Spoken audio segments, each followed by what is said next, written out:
करते हैं chapter 33 what are debit notes and credit notes. दोस्तों, हमें कुल 8 वाउचर में एंट्री करना सीखना है और अभी तक हमने 5 वाउचर में एंट्री करना सीख लिया है, जिसमें पहला नंबर परचेज वाउचर, फिर sales voucher, receipt voucher, payment voucher and contra voucher. ये 5 वाउचर हमने सीख लिए और अब 3 वाउचर और बचते हैं, जिसमें debit note voucher, credit note voucher और जनरल वाउचर। तो आने वाले 4 चैप्टर में हम डेबिट नोट वाउचर और क्रेडिट नोट वाउचर में एंट्री करना सीखेंगे।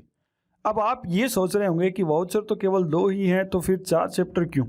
तो वो आपको आने वाले 4 चैप्टर में ऑटोमेटिक पता चल जाएगा। तो फिलहाल इस चैप्टर में हम ये जानेंगे कि डेबिट नोट और क्रेडिट नोट होता क्या है और इनमें कौन कौन सी एंट्री की जाती है।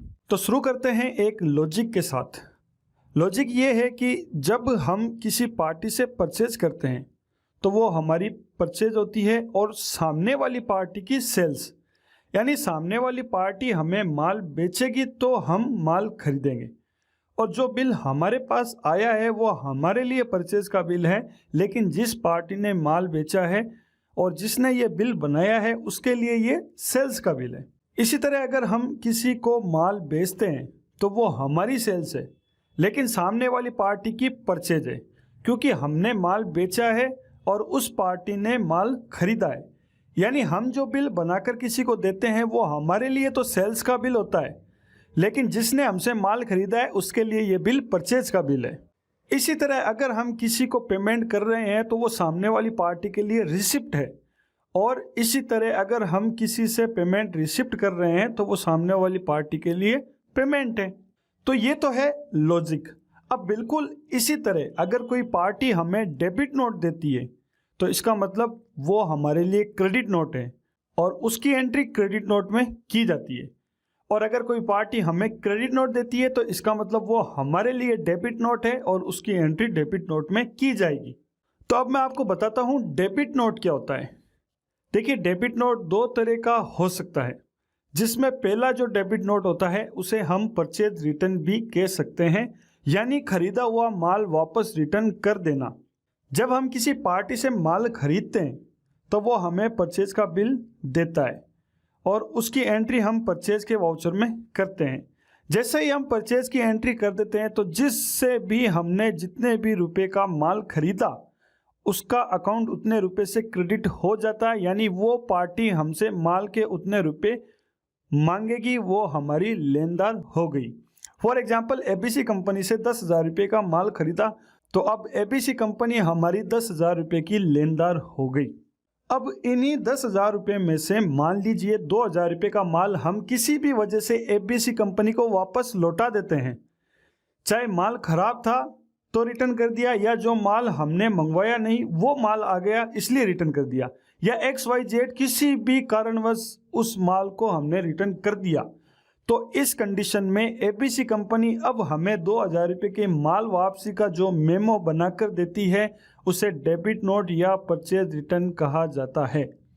यानी वो एंट्री जिससे ये सिद्ध होता है कि हमने एबीसी कंपनी को इस डेट को और ये माल और इतने रुपए का माल वापस लौटा दिया था। और डेबिट नोट की एंट्री करने से हमारी बुक्स में ये इफेक्ट पड़ता है कि पहले एबीसी कंपनी हमसे 10,000 रुपये मांग रही थी, जैसे ही हम डेबिट नोट की एंट्री कर देंगे तो अब एबीसी कंपनी हमसे केवल 8,000 रुपये ही मांगेगी, क्योंकि 2,000 रुपये का माल हमने वापस रिटर्न कर दिया था। अब दूसरा डेबिट नोट क्या होता है? मान लीजिए एबीसी कंपनी हमें ये ऑफर देती है कि आपको हमसे 15 दिन में 10,000 रुपये का माल खरीदना है तो हम आपको 1,000 रुपये का डिस्काउंट देंगे या किसी भी तरह की स्कीम दे देंगे।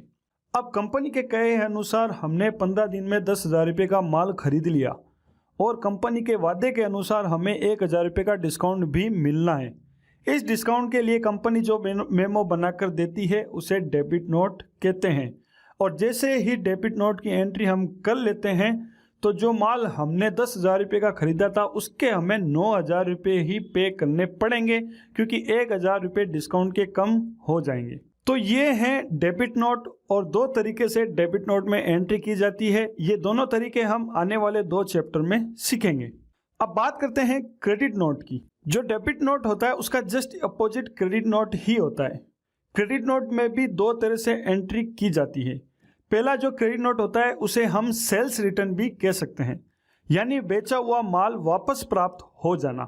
फॉर एग्जाम्पल, हमने असलम को 5,000 रुपये का माल बेचा था और उसने किसी वजह से 1,000 रुपये का माल वापस हमें रिटर्न कर दिया।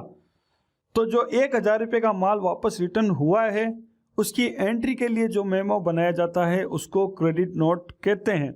जैसे ही हम क्रेडिट नोट बना देते हैं तो उसका हमारी बुक्स में ये इफेक्ट पड़ता है कि पहले हम असलम से 5,000 रुपये मांग रहे थे और जैसे ही 1,000 रुपये माल के रिटर्न का क्रेडिट नोट हम बना देंगे तो अब हम उससे 4,000 रुपये ही मांगेंगे। और दूसरा तरीका क्रेडिट नोट की एंट्री करने का ये है कि मान लीजिए हम किसी कस्टमर को ऑफर देते हैं कि अगर आप हमसे 10 दिन में 20,000 रुपये का माल खरीदते हैं तो हम आपको 2,000 रुपये का डिस्काउंट देंगे, और अगर उसने 10 दिन में 20,000 रुपये का माल खरीद लिया तो अब हमें वादे के अनुसार उसको 2,000 रुपये का डिस्काउंट देना है। डिस्काउंट देने के लिए हम उस कस्टमर के नाम से 2,000 रुपये का क्रेडिट नोट बना देंगे, जिससे कि उस कस्टमर ने जो माल हमसे 20,000 रुपये का खरीदा था उसके अब 18,000 रुपये ही देने पड़ेंगे। तो ये फंडा है डेबिट नोट और क्रेडिट नोट का। उम्मीद करता हूँ कि आप सभी लोगों को समझ में आ गया होगा। अगर नहीं समझ में आया है तो आने वाले 4 चैप्टर हैं जिसमें हम प्रैक्टिकली एंट्री करेंगे डेबिट नोट और क्रेडिट नोट की, उसमें आपको ज़रूर समझ में आ जाएगा।